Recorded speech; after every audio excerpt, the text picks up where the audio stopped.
Deion Sanders opens up on why Shedeur did not want to back up Lamar Jackson.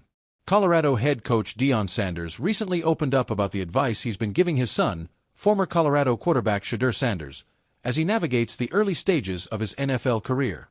Speaking on Jason and Travis Kelce's New Heights podcast released on Monday, Sanders shared what he has been telling Shedeur about staying ready for his opportunity. "Be patient and be ready," Sanders said. "You got to be ready when it's time. But when it's time, you're going to know. And it's coming up. I got a prediction. I ain't telling nobody. I got a feeling when it's going to go down. But it's going to go down this year. He's going to get a shot." While Shedeur currently sits as the third quarterback on the Cleveland Browns depth chart, Deion believes it's only a matter of time before he gets a chance to play. Sanders also responded to a report from ESPN's Adam Schefter, who noted that the Baltimore Ravens were planning to draft Shedeur in the 5th round with the 141st pick. According to Deion, they declined the opportunity because Shedeur wasn't interested in backing up Lamar Jackson, knowing a real shot at playing time likely wouldn't come anytime soon. Deion explained the reasoning behind that decision and shared how the conversation with the Ravens played out. "Looking for a free mini puzzle? Play the USA Today Quick Cross now. I played for Baltimore, so me and former Ravens general manager Ozzie Newsome are cool," he said. "We understood that whole conversation, and he wanted to talk to Shedeur as well as he wanted to talk to me. And I put Shedeur on the phone, and I don't want to say how it went, but how in the world can somebody fault him for saying or thinking, 'Why in the world would I go back up Lamar Jackson for 10 more years?' I've never sat on the bench and said, 'Well, I learned a lot today.'" Deion's comments offer a rare glimpse into the decisions and strategy behind Shedeur's draft process. It wasn't just about getting picked, it was about finding the right fit. In the end, Cleveland selected Shedeur with the 144th overall pick. While he may have started lower on the depth chart, Deion remains confident that his son's opportunity is on the horizon. Contact/follow us at Buffalo's Wire on X, formerly Twitter, and like our page on Facebook for ongoing coverage of Colorado news, notes, and opinions. When Deion Sanders speaks, the sports world listens. Whether he's wearing a headset on the sidelines at Colorado, cracking a smile behind the cameras, or guiding his sons through the maze of professional football, his words always carry weight. But recently, when asked about his son Shedeur Sanders and why he turned down the possibility of backing up Lamar Jackson with the Baltimore Ravens, Deion didn't just give an answer. He gave a window into the mind of a young quarterback who knows exactly what he wants. It wasn't arrogance. It wasn't a lack of respect for Lamar, who Deion openly acknowledges as one of the most electrifying quarterbacks in NFL history. Instead, the decision was rooted in vision, patience, and a belief in carving out one's own path rather than standing in the shadows of greatness. The respect for Lamar Jackson. Before diving into Shedeur's reasoning, Deion made one thing abundantly clear: there is no animosity toward Lamar Jackson.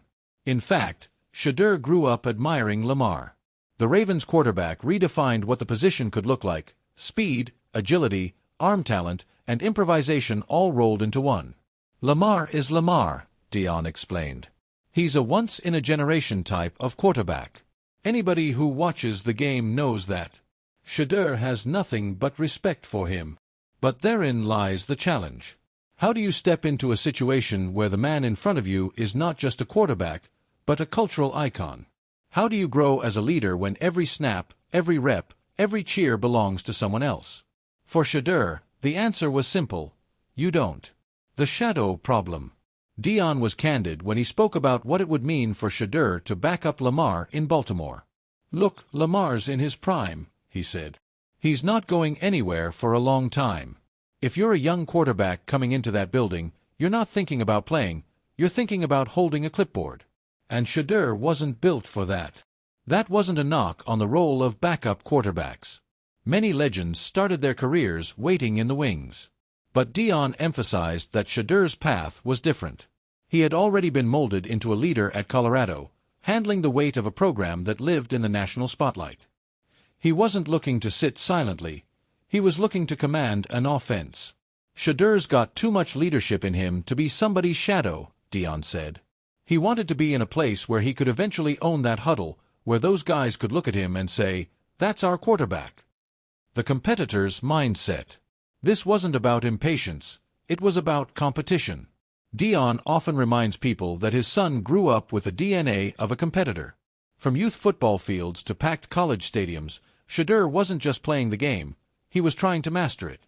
Backing up Lamar Jackson would have felt less like competition and more like captivity. No matter how hard he practiced, no matter how sharp he looked in preseason, the reality was that Lamar wasn't losing his spot. And for Shedeur, that meant stagnation. "Shedeur don't run from competition," Deion said with a grin. "But it's gotta be real competition. You can't compete when the guy in front of you is untouchable. That's not a battle, it's a waiting game. And Shedeur ain't the waiting type." A father's perspective. There's something fascinating about hearing Deion Sanders talk about his children. He never shies away from being both a coach and a dad. In this situation, his perspective blended both roles. As a coach, he understood the politics of the NFL. Roster spots, contracts, locker room hierarchies, he's seen it all. But as a father, he wanted Shedeur to be in an environment where his growth wouldn't be stunted. "When you're young, those first few years matter," Deion said. "That's when you're learning how to read defenses at an NFL level, how to deal with veterans, how to handle the pressure. If you're not getting real reps, you're not developing the way you should." And as his father, I wasn't about to let him waste years of his career just waiting for something that wasn't gonna happen. Why the Browns made sense. Turning down the Ravens meant Shedeur needed to find a place where opportunity wasn't just possible but probable. Enter the Cleveland Browns, a team with a history of quarterback instability, searching for consistency. Some saw the move as risky. The Browns aren't exactly synonymous with stability.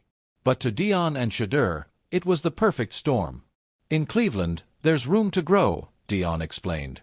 "There's a chance to step in, learn the system, and eventually take that role. It's not going to be handed to him, nothing ever is, but at least there's a path." That's all Shedeur wanted, a path. Unlike in Baltimore, where the role of franchise quarterback was firmly locked down, Cleveland represented opportunity, however messy it might be. Defining legacy on his own terms. At the heart of Deion's explanation was this: Shedeur wants to build his own legacy. Growing up as Deion Sanders' son, comparisons have always been inevitable. And now, in the NFL, those comparisons extend to the quarterbacks he'll line up against.